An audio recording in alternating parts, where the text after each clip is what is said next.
Good morning, America. Come join us for breakfast. You're the one. We're fixing breakfast for you. You're the one. At McDonald's, we're fixing a hot, delicious breakfast just for you. Fresh scrambled eggs, hot cakes and sausage, our own Egg McMuffin, lots of Danish pastries. Try 'em. At McDonald's. We do it all for you. Since the dawn of time, humanity has always found ways to avoid eating a healthy breakfast. I do not want your eggs, your Greek yogurt, but you also have the fresh hell that is the United Kingdom. No wonder we kicked your ass in that little revolutionary scuffle. You guys eat this crap? This is America, land of the free, home of the orange cream pop Captain Crunch. What? Because if anyone's gonna lose all their teeth first, it's gonna be us. Scoreboard! You guys really seem to enjoy the last time I tortured myself with research on a particular food item, so I decided that we needed a sequel. First, the idea was to go over every weird cereal, but I didn't think you guys wanted to hear me talk about poop like a champion for 20 minutes. So I switched gears to something more topical. In America, the cereal game is fiercely competitive, kind of like Coke and Pepsi. Post, Kellogg's, General Mills, everyone is in a race to see who can create the most revolting shit you've ever seen in your life. You're ugly, you're disgusting, I'm gonna kill you, give me $200. But let's not get ahead of ourselves here. In fact, let's wind back a couple of centuries. By the end of this, you'll never see cereal the same way again. The year is 1894. We are at Battle Creek Sanitarium, a health resort in Michigan. But this was no resort. The food sucked a big ass. One night, John Kellogg accidentally left a batch of wheat berry dough behind. The next morning, instead of throwing it away like a normal person, he put it through the dough rollers. Shockingly, the crafting table produced delicate flakes, which he then baked, and thus, corn flakes were born unto the world. Today, corn flakes is a breakfast cereal made from toasting flakes of corn instead of wheat. In terms of plainness, it's about as basic as cereal gets, which is fitting for the first cereal ever. Its sugar content is relatively low, with only 4 grams of it in every serving, which is about a cup of cereal. It's pretty wholesome that this whole industry started as a passing curiosity. You know, what happens if I put this older dough through the baking process? Ooh, I get flakes? It's a nice story, but you'd be surprised to know that it's not as nice as you would expect. That's because once the cereal actually became popular, and the Kellogg's started the Kellogg Company, John's brother Will Kellogg would challenge him to a fierce legal battle. There's a lot of disagreement over who actually invented cornflakes. I mean, I can't say that I blame them. On a scale of 1 to famous, inventor of cornflakes definitely ranks higher than like Chet Hanks. John's wife Ella claims to be the one to suggest rolling out the dough into thin sheets. According to others, though, John had that idea in a dream and used his wife's equipment to do the rolling. It's written on the wiki like he sleptwalked and made cornflakes in his sleep, but I don't think that's what it's saying. It's also said that John's brother Will was tasked with repeating the accidental creation, which put Will and Ella at odds with each other. So you have his brother and his wife fighting. They would each tell their side of the story, in which they would minimize the involvement of the other while emphasizing their own involvement. Regardless of who invented it, the process that was discovered is now known as tempering and is a staple of the cereal industry. There are several variations on the classic cornflakes formula: cornflakes original, cornflakes honey, and cornflakes chocolate. I really like the ad for cornflakes chocolate.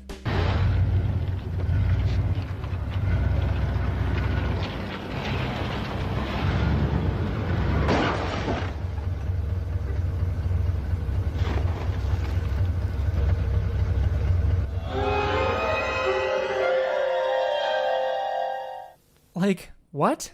There's a few other little wrinkles about cornflakes that I found to be pretty interesting. At one point, Will Kellogg tried to add sugar to the recipe to make it more attractive to a wider audience. This caused a rift between the brothers. Had John seen how popular sugary cereals would become, I really think he would have conceded. In 1907, his company ran an advertisement which offered a free box of cereal to, and I quote, any woman who winked at their grocer. That's a 1000 IQ move if I've ever seen one. Hey baby, you want some free anti-masturbation flakes? Actually, let's examine that claim for a moment. There's this popular rumor that cornflakes were invented in order to stop people from masturbating. Well, according to the wiki, there is a disputed claim that cornflakes were intended to suppress sexual desire. Kellogg did promote a simple, pure, and unstimulating diet for that reason, but the marketing and patent on cornflakes made no mention of it. So this may have been a twisting of the word unstimulating. Still funny though. You close? You close?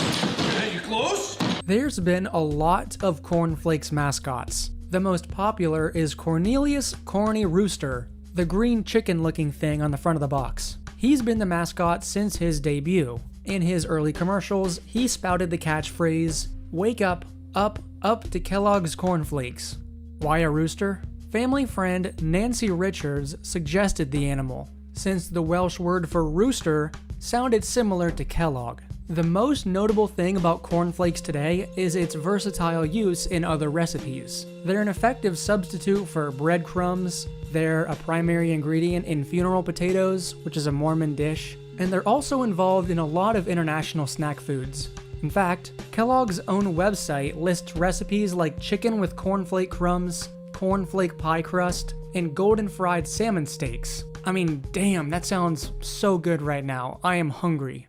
But there's one last thing you need to know about cornflakes. They weren't the only thing that originated from that sanitarium. Down the hall, in a hospital bed, sat Kellogg's future rival, C.W. Post.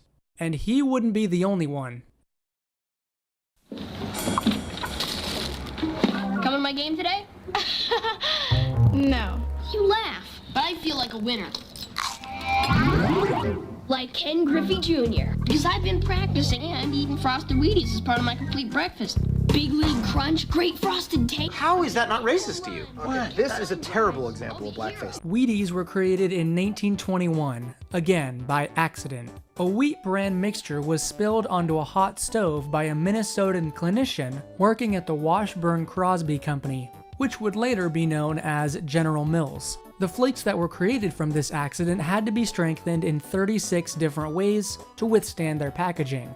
When they finally cracked the code in 1924, the cereal was named Washburn's Gold Medal Whole Wheat Flakes. A bit later, the name was changed to Wheaties as a result of a contest. Another suggested name was Nutties, which is way funnier, but also wouldn't make any sense considering we're dealing with a mixture of wheat and bran, as opposed to cornflakes, which are, of course, corn. There are different flavors of Wheaties, believe it or not. They don't come into play until almost the 2000s, but we do have Honey Frosted Wheaties, Crispy Wheaties and Raisins, Wheaties Energy Crunch, and Wheaties Fuel. These technically aren't Wheaties flavors, though. They're really more like spin-off brands. The original Wheaties has 5 grams of sugar per serving, one more than cornflakes. There is a lot here about the history of Wheaties. Way too much for a simple YouTube excursion, so I'll just give you the spark notes. Wheaties came up with the genius idea of getting athletes to sponsor the cereal, which really boosted its sales as a healthy breakfast. At some point, they decided to stop doing this and attempted to market the cereal towards kids, but this didn't go over too well and they embarrassingly redirected back to the sports thing. Interestingly, Wheaties has ties to the early career of one Ronald Reagan. In the 30s, the future president was a sports broadcaster announcer in Des Moines, Iowa. This led to his selection in 1937 as the most popular Wheaties announcer in the nation. It can be argued that this is what started his eventual film career, and then of course, he would go on to become president. Nowadays, Wheaties is almost forgotten. Between 2005 and 2014, sales of Wheaties declined by an impressive 78%. In my opinion, it's just too basic of a cereal to compete with what we have now. Sure, there will always be a market for healthier cereals like this, but it just isn't promoted enough to that niche group. A Thunderbolts tie-in isn't exactly going to save your dying brand, but at the same time, I have to commend them for not giving in and transforming it into something unrecognizable. They didn't add a bunch of sugar in order to market to the current shopper. They stuck to their formula and kept it alive for anyone that might want it. And that's pretty cool. This tumble crew has a plan, and they begin by digging into those 2 scoops in every Kellogg's pack. 2 scoops, keep them coming back for 2 scoops of plump, juicy raisins in Kellogg's Raisin Bran. Hooked up and in command, they're working now, but they're thinking how they love 2 scoops and golden flakes of bran. 2 scoops, they're turning back again for 2 scoops of plump, juicy raisins in Kellogg's Raisin Bran. 2 scoops. Now, this is where things start to get really interesting. Enough of that standard wheat flake crap. We've finally arrived at the point where we start adding stuff to the recipe. Namely, raisins. Hey Garfield, we're going to eat nothing but raisins. Raisin Bran was introduced in 1926 by Skinner. Skinner Manufacturing Company. For 17 years, Skinner had ownership over his product's name, until both Kellogg's and Post started selling their own versions of Raisin Bran. Furious, he filed a cease and desist order in an attempt to hold a monopoly on all Raisin Bran cereals. This order was batted straight down, because in 1944, the U.S. Court of Appeals for the 8th Circuit found that the name Raisin Bran could not be appropriated as a trademark because a name which is merely descriptive of the ingredients, qualities, or characteristics of an article of trade cannot be appropriated as a trademark, and the exclusive use of it afforded legal protection. The use of a similar name by another to truthfully describe his own product does not constitute a legal or moral wrong, even if its effect is to cause the public to mistake the origin or ownership of the product. It's now illegal. Since the name Raisin Bran only describes what ingredients are in the cereal, it's too generic to be trademarked. This is why, when you go to the store, you can find so many different brands of Raisin Bran. It actually gets incredibly confusing. Post sells Raisin Bran. Kellogg's sells 2 Scoops Raisin Bran, which is different from Raisin Bran. To add to the mess, General Mills sells Total Raisin Bran. They are all effectively the same cereal, owned by 3 different companies. For the purposes of this video, we'll be sticking with 2 Scoops Raisin Bran, since I think it's the one we all know the best. In the way of flavors, Raisin Bran is pretty limited. You've got the original, and you've got only 2 others, Raisin Bran Cranberry and Raisin Bran Crunch. Was that the I was going to write something like, come on guys, you can do better than that, but think about it. You can't really change the flavor of the raisins, and the bran is just bran. There's honestly not much you can do there. But here's the real kicker. Remember how I said Corn Flakes has 4 grams of sugar per serving, and Wheaties has 5? Guess how many Raisin Bran has? 18. Raisin Bran is often marketed as a healthy cereal, but in fact, it is one of the most sugary cereals you can buy at the store. Pound for pound, Raisin Bran contains more sugar than Lucky Charms. The USDA has this food program called the Special Supplemental Nutrition Program for Women, Infants, and Children, or WIC.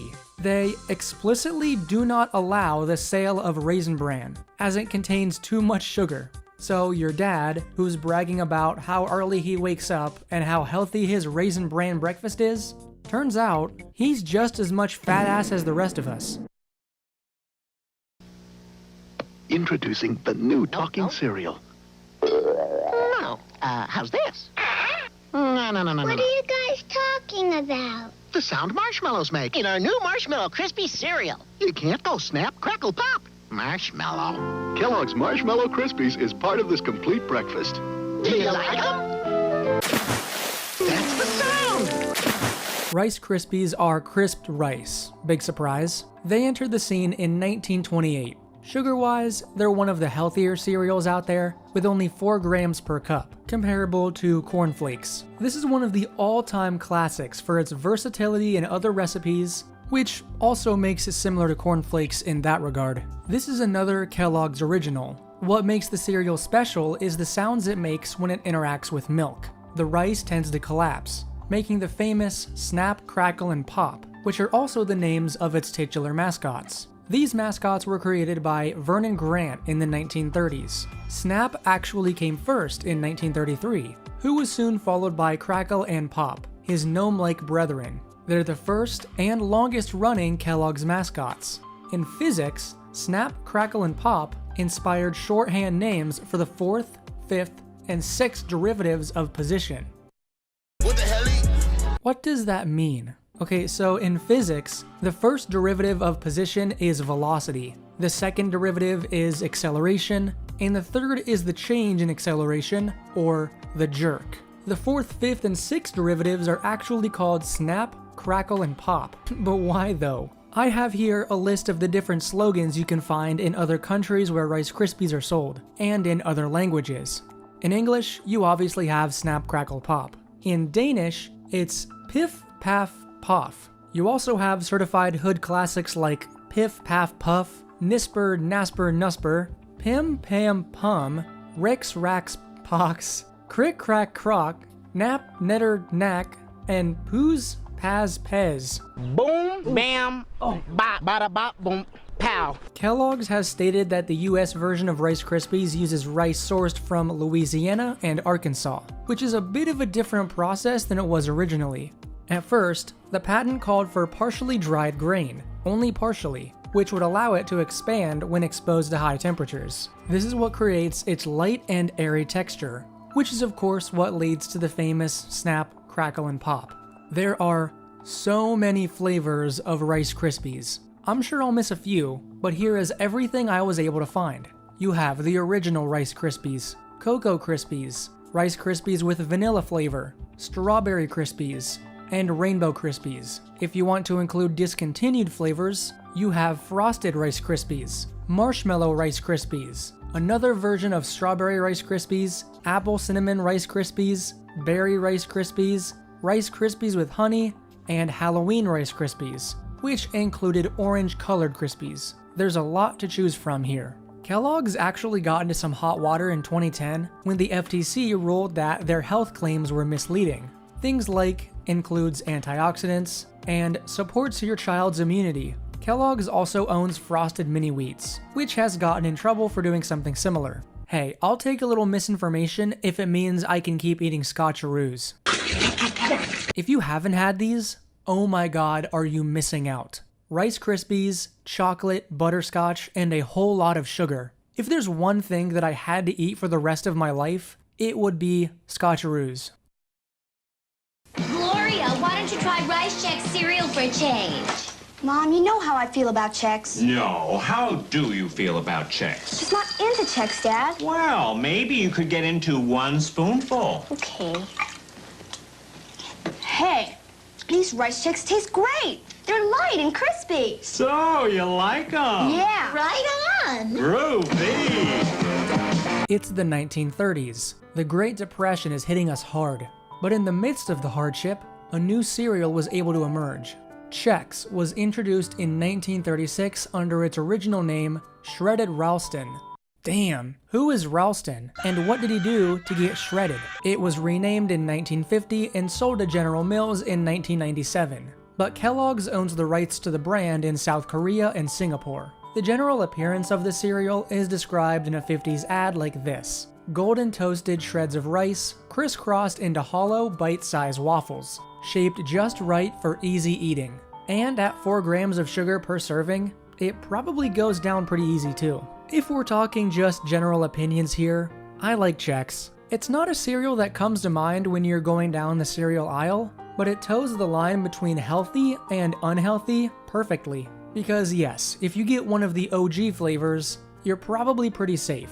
Like I said, 4 grams of sugar. But we've come a long way since the 30s. Now you've got Rice Chex, Wheat Chex, Corn Chex, Honey Nut Chex, Chocolate Chex, Cinnamon Chex, Blueberry Chex, Peanut Butter Chex, Strawberry Vanilla Chex, Raisin Bran Chex, Sugar Frosted Chex, Sugar Chex, Super Sugar Chex, Oat Chex, Bran Chex, Double Chex, Wheat and Raisin Chex, Graham Chex, Honey Graham Chex, Frosted Mini Chex, Strawberry Chex, Multi-Brand Chex, Green Onion Chex, Vanilla Chex, and Apple Cinnamon Chex.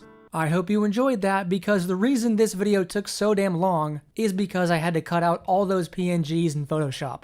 For several years, the cereal would score tie-ins with the Peanuts cartoon. several advertisements featured characters from the comic strip. This was done in order to market the cereal towards children, a shift which began in 1941 when they began comic book giveaways. A decade later, both Rice Chex and Wheat Chex had box top giveaways aimed right at the kids. The wiki says that one of the available prizes was a ripcord helicopter, which is pretty goddamn badass, and a great idea.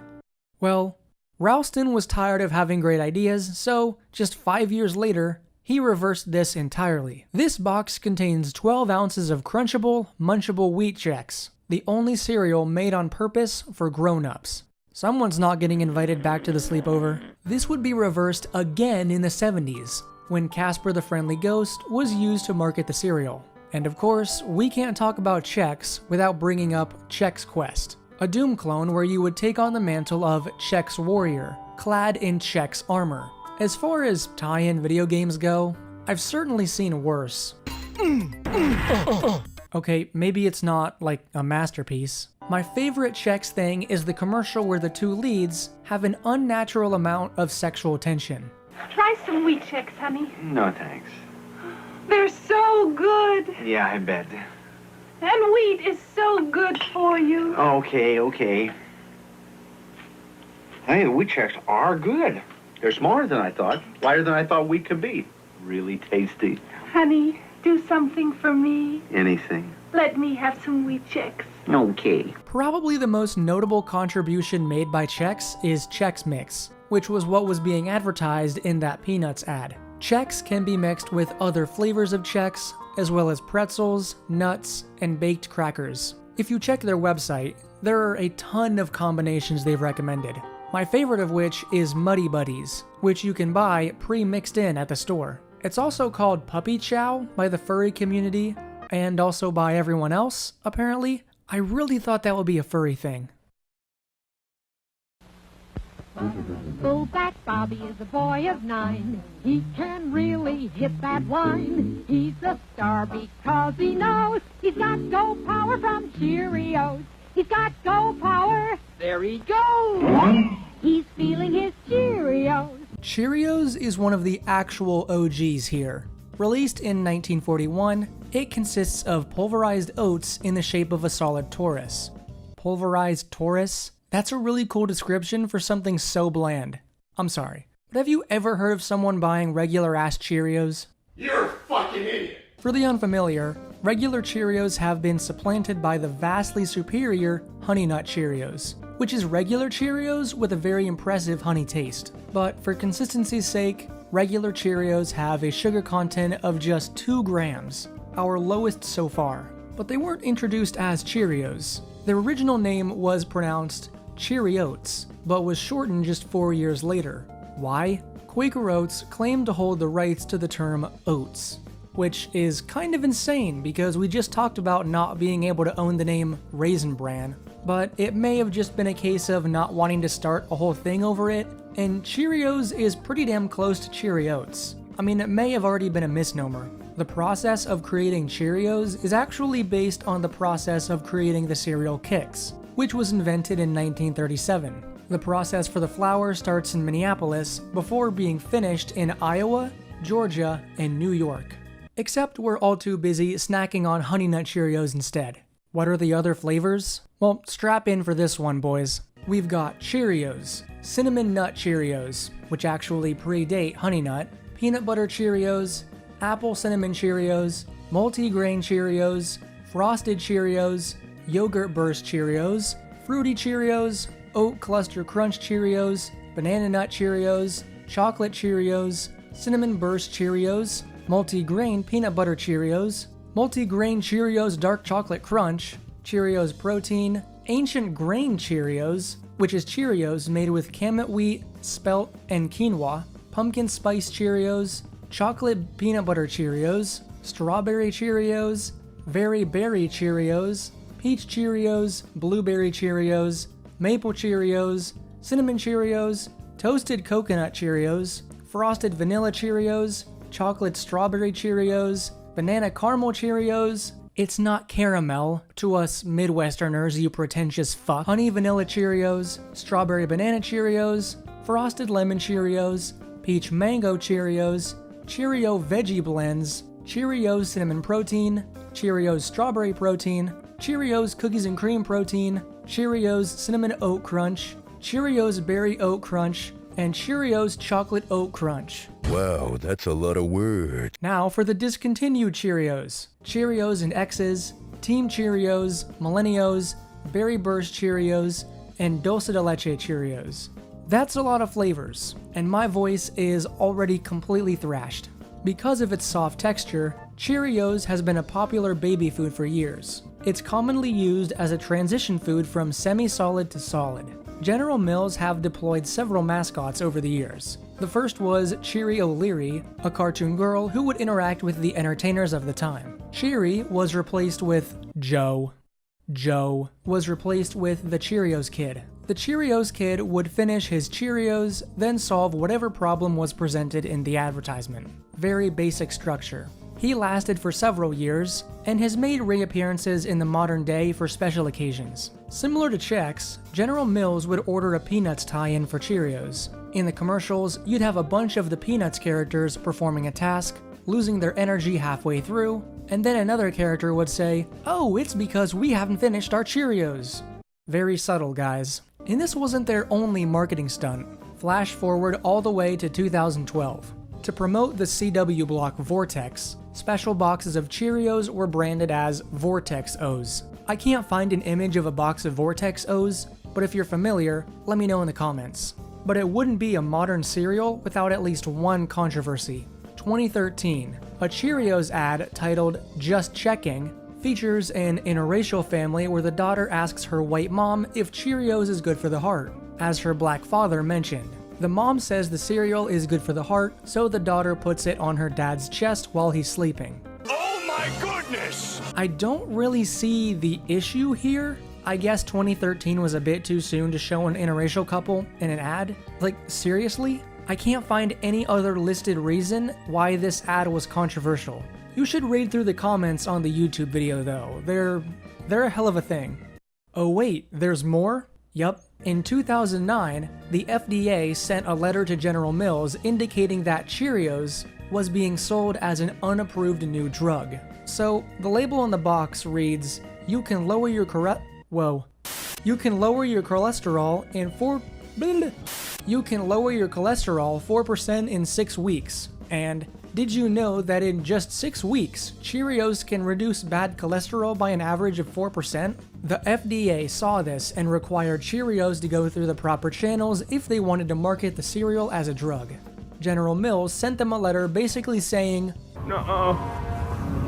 The fuck you mean, nuh-uh? They said the FDA had been okay with it for 2 years, and that's how long it's been on the box, so get stuffed. They took 3 entire years just to respond to this, and they finally sent a letter back saying, okay, the FDA complained about a non-issue, the B told them to shove it up their ass, and they listened. Hey guys, if you're enjoying this video so far, I'd like to quickly remind you of my second channel, Lavender Coretta. This is Candles, this is Coretta. We do a lot of fun deep dives on the main channel, but if you're looking for something with a little more substance, check this one out. I'm on a mission to provide widely available sexual health and wellness for young men. It's not something men get a lot of support for, but it's just as important. It's all purely educational, non-political, and unbiased except for that one episode. It's targeted mainly towards men aged 18 to 24, but I really just make it for whoever needs it. So if you enjoy the content over here, I guarantee you'll enjoy the spicier content over there. Thank you.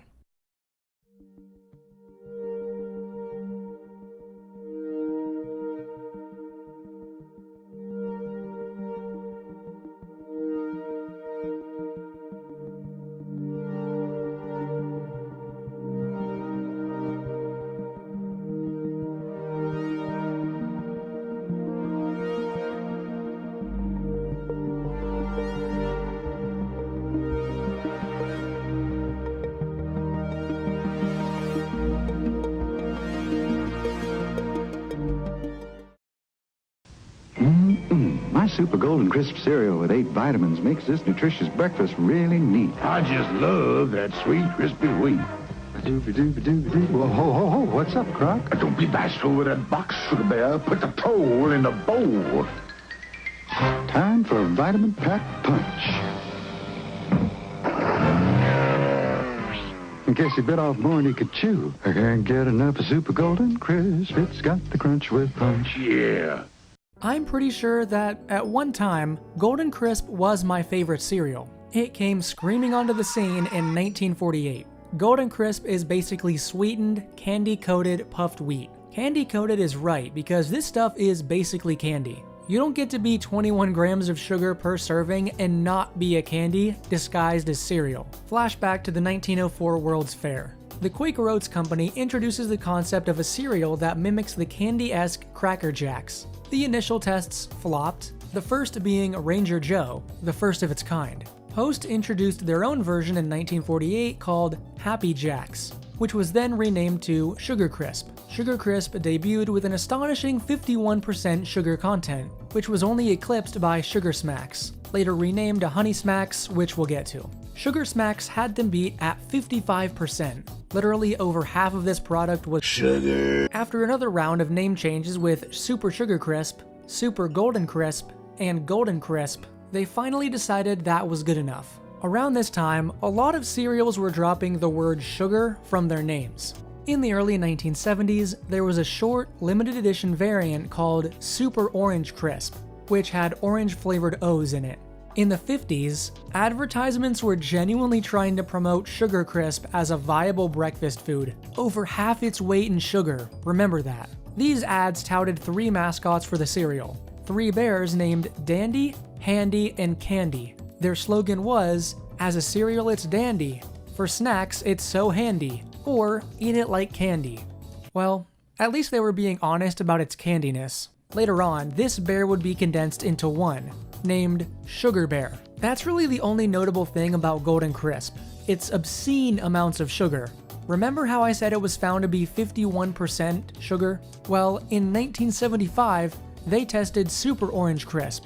They found it to be 71% sugar. I mean, what's left at that point? It's hilarious because the person who found this out was a dentist, Ira Shannon. She got tired of treating so many cavities and she wanted to get to the bottom of it. 71% is insane numbers.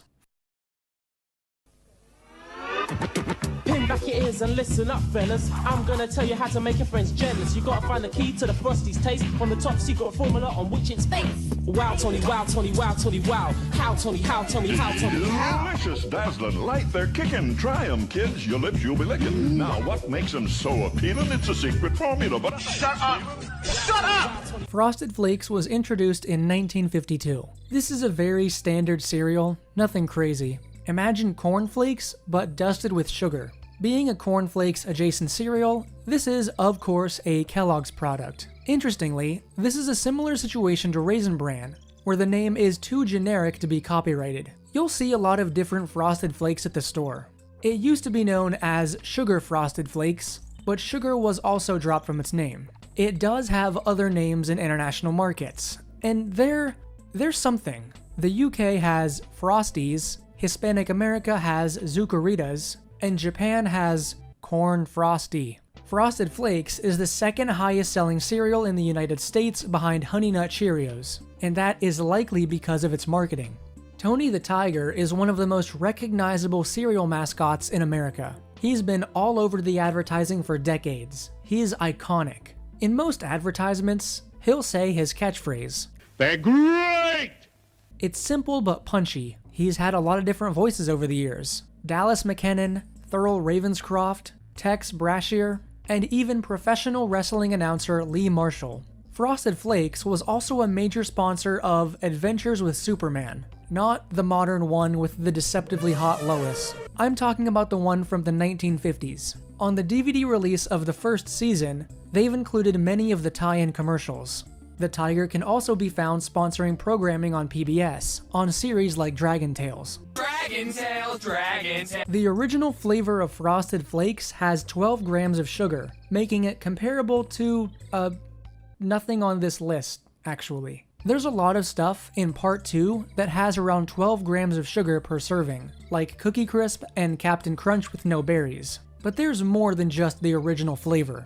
In the 70s, Tony the Tiger Jr. was the mascot for Frosted Rice, which was similar to Rice Krispies. There's also Birthday Confetti Frosted Flakes, Cocoa Frosted Flakes, Tony Cinnamon Crunchers, Whole Grain Tiger Power, which is Frosted Flakes with added protein, Tony's Turbos, Frosted Flakes Gold, which is Frosted Flakes with honey, Frosted Flakes Chocolate, Banana Frosted Flakes, Cinnamon Frosted Flakes, Banana Cream Frosted Flakes, Frosted Flakes with Marshmallows, Cinnamon French Toast Frosted Flakes, and Strawberry Milkshake Frosted Flakes. I'm sorry, but that last one is a hard garbage from me. I've seen it in the store, and you're getting too far away from the magic. You know, at least we have the version where they sold you a gun inside the box. In each special packet of Sugar Frosted Flakes, Kellogg's great free offer of famous guns of the Wild West. There are 2 different guns in every packet. Dig 'em. I need breakfast. Yeah, Kellogg's Smacks. Let me have those sweet little puffs of wheat. Uh-oh. I'm back. Thanks, kitty. Now for Kellogg's Smacks. Hey, Clarence, want to try my blood burger? And here we have Honey Smacks, pretty much a clone of Golden Crisp. It was introduced 5 years after Golden Crisp in 1953. Do you remember how many grams of sugar were in one serving of Golden Crisp? That's right, 21 grams. Honey Smacks comes at a close second at 18 grams of sugar per serving. That is over 4 times the sugar of Rice Krispies. Let that sink in. When Honey Smacks was introduced, it did have the highest sugar percentage at 56%. Well, 55 to 56. This cereal was formerly known as Sugar Smacks. The reason it was changed to Honey Smacks was to downplay its sugar content, although honey isn't going to fool a lot of people. The wiki has a section that calls out the cereal for being misleading in its name. The product title Honey Smacks is incongruous if not misrepresentative, since honey is actually a minor ingredient in the recipe. The ingredient label indicates that sugar and dextrose are at least 2/3 of the sugar ingredients by weight. Conversely, the proportion of honey in the recipe could range from trace amounts to 1/3. So it doesn't really make sense to call it Honey Smacks, because it's not really a honey-based cereal. Then again, Smacks isn't really a term that we can grab onto either. In this case, Smacks is functioning like crisp or crunch. Do you smack your cereal when you eat it? So who's the mascot marketing this confusingly named cereal? Cause he's got a tough job. Well, the first was Cliffy the Clown, who was a clown, shocker. You also had Smaxy the Seal, which is kind of an awesome name, but he's not half as awesome as Quick Draw McGraw, a Hanna-Barbera character. That name just screams, I was invented to market this disease to children. The Smackin' Brothers were 2 boys who loved a roughhouse. According to the wiki, these ads usually featured the brothers wanting sugar smacks, but winding up smacking each other instead. A perfect role model for our nation's youth. And of course, Dig'em Frog has taken up the mantle in the modern era. He's a frog with a cool hat. Fun fact, I believe JonTron was the editor for the wiki page, as he specifically calls out that the next mascot, Wally Bear, is not to be confused with Wally from Wally Bear and the No Gang. Wally Bear kinda sucked, so they eventually brought back the frog. He was at one point voiced by Frank Welker though, so that's pretty cool. Hey, remember like 2 paragraphs ago when I called Honey Smacks a disease? I bet that some of you clocked that as weird, but I'm actually not wrong. Kellogg's announced a voluntary recall of certain Honey Smacks packages in 2018 due to the possible presence of salmonella. Although the recall included only packages with a specific range of expiration dates, the CDC later advised consumers to avoid eating the cereal entirely. So it sounds like after they confirmed that it wasn't a widespread issue, they were like, you know what? Garbage cereal. Don't let your kids eat it.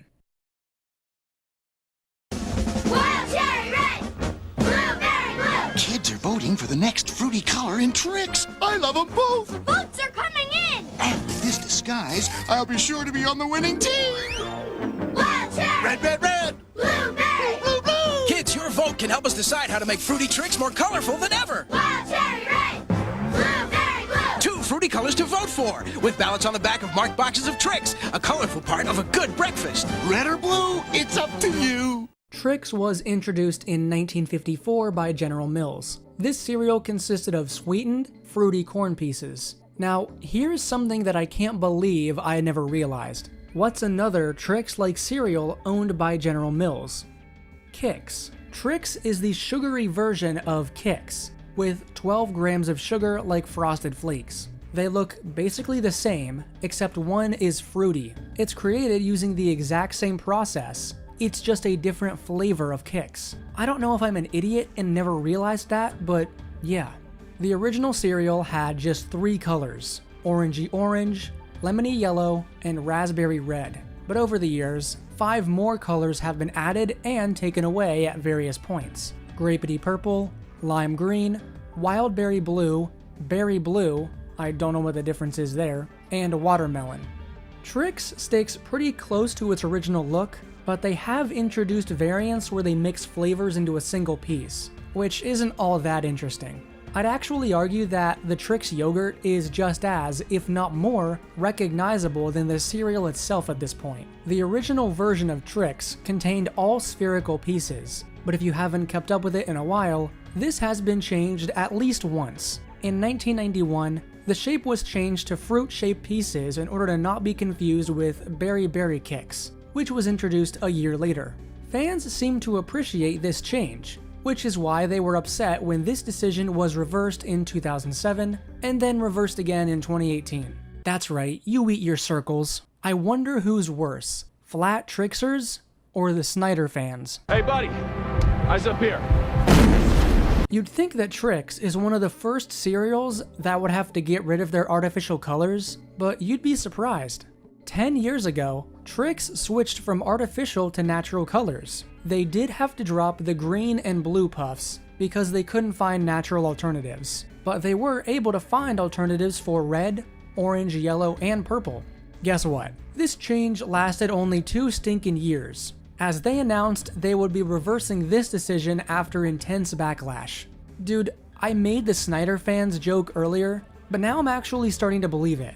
More iconic than the cereal itself is their mascot, the Trix Rabbit. Silly rabbit, Trix are for kids. To anyone who grew up outside of the American-based cereal sphere, you gotta understand that these were drilled into our heads as kids. I could easily recite every cereal slogan before I list all of the Midwestern state capitals.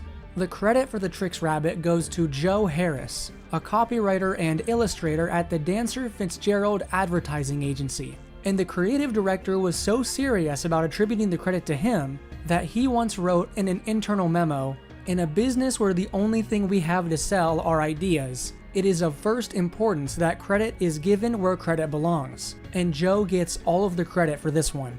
It could be argued that of all the cereal mascots, the Trix Rabbit is the most recognizable, and that is entirely because of Joe Harris. According to the wiki, the Trix Rabbit has crossed over with Bugs Bunny one time for a commercial.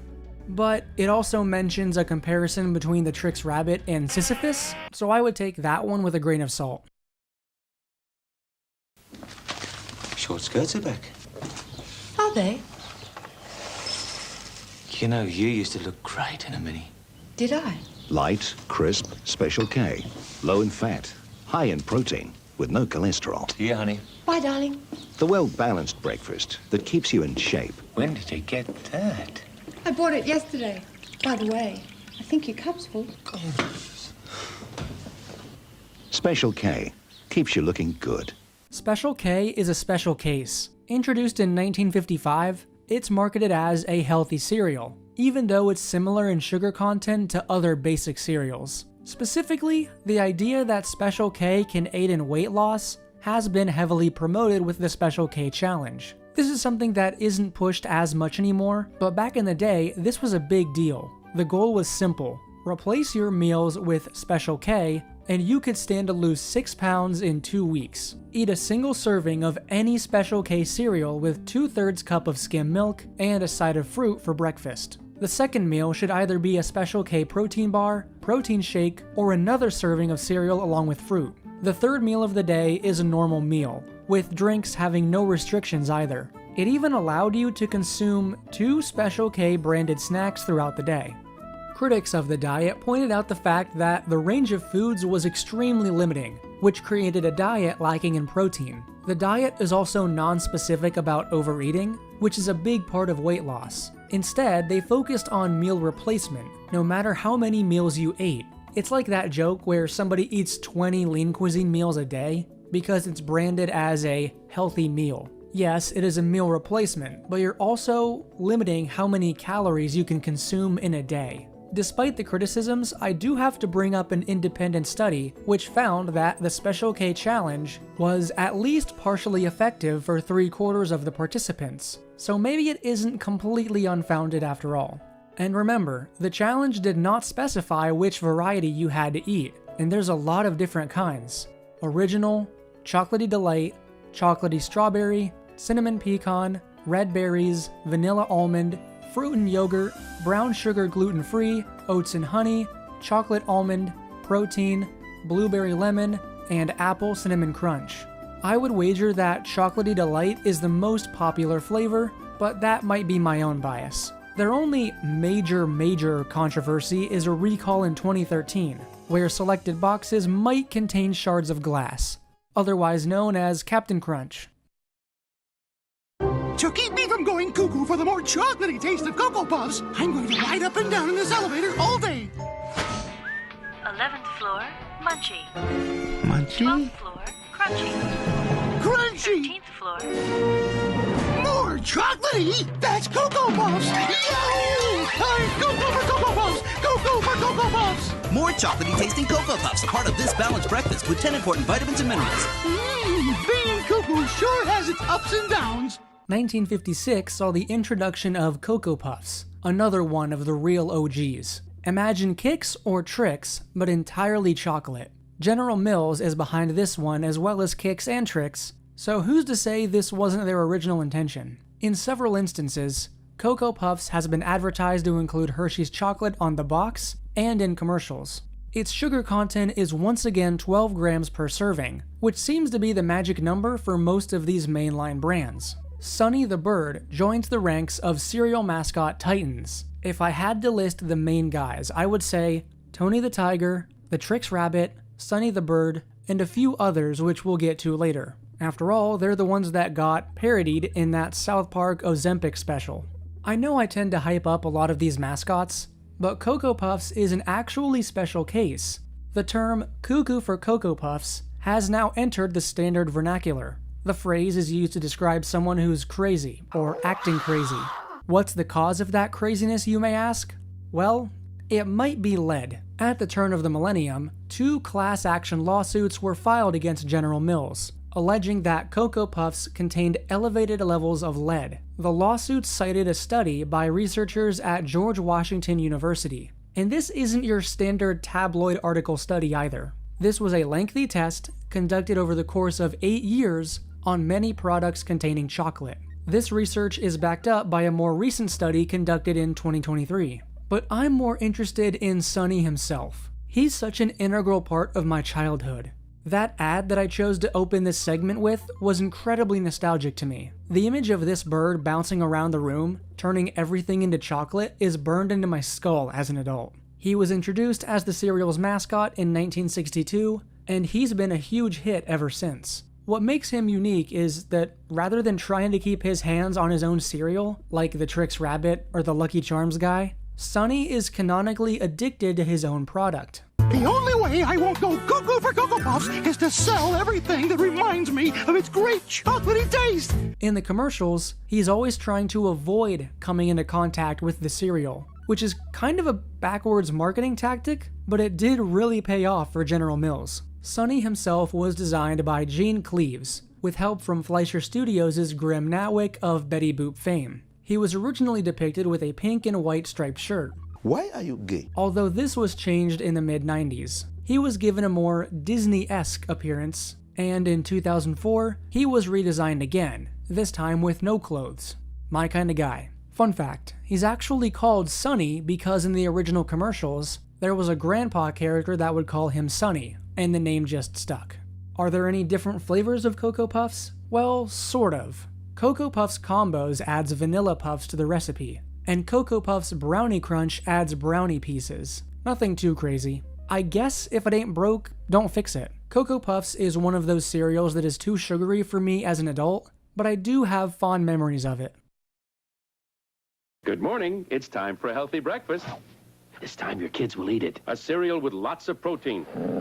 Don't worry, your kids will eat it. And complex carbohydrates. It's Life cereal. Relax, your kids will eat it. Life is deliciously frosted on the inside, deliciously toasted on the outside. Life tastes so good, even grown-up kids will eat it. There's a monster behind the chair. And I ate all your cereal. Life and Cinnamon Life cereal.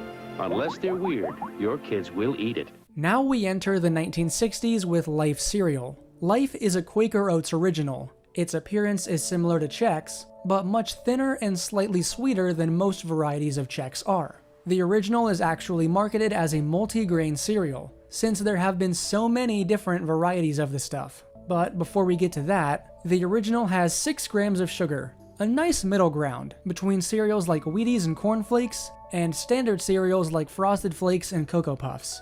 Are you starting to get an idea of the sugar spectrum here? You've got the healthy ones on this side, everything in the middle has like 12. She said she was 12! And anything over that is categorized as heart-stopping. Life is one of those rare instances where something is medium healthy in terms of sugar. As far as mascots go, Life isn't really one of those cereals. The marketing isn't targeted so strongly towards children. It's more of a healthy alternative that's still decently sweet tasting, making it a personal favorite of mine. This is cute. I want this inside of me. The closest thing we have to a mascot for Life is Mikey, featured in the now iconic Hey Mikey commercials from the 70s. Different variants of Life include Cinnamon Life, Raisin Life, Baked Apple Life, Honey Graham Life, Vanilla Yogurt Crunch Life, Chocolate Oat Crunch Life, Maple and Brown Sugar Life, and Vanilla Life. I've only ever had the original, and that one to me is pretty close to cereal perfection.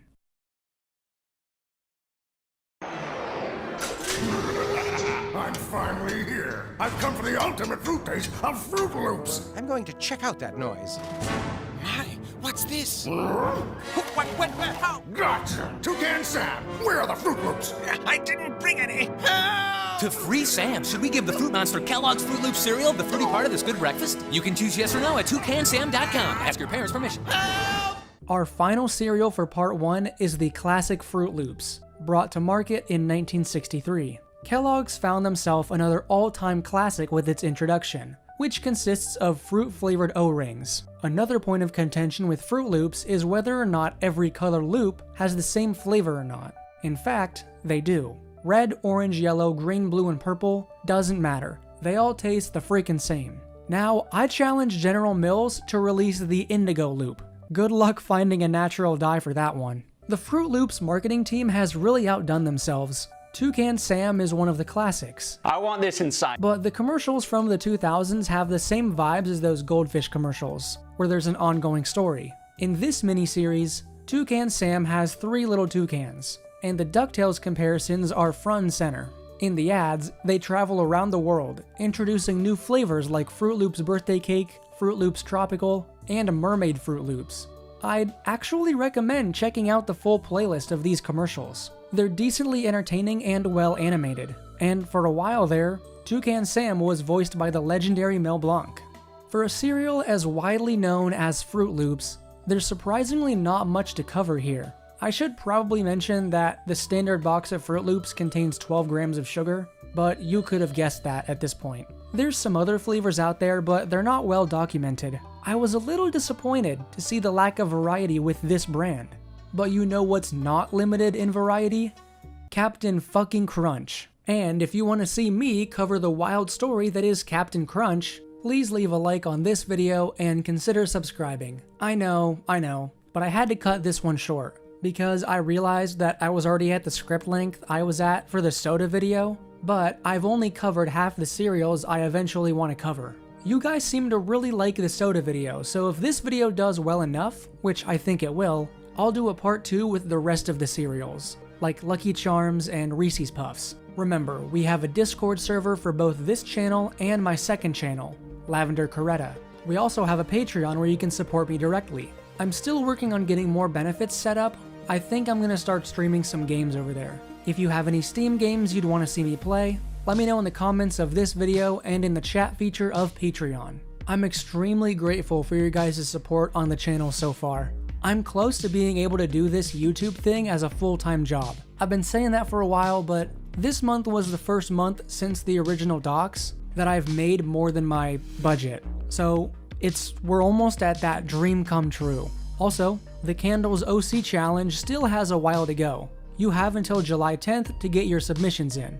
I've seen some really strong contenders so far. So again, thank you for all the continued support, and thank you for watching this video all the way to the end. I love you all. Good night.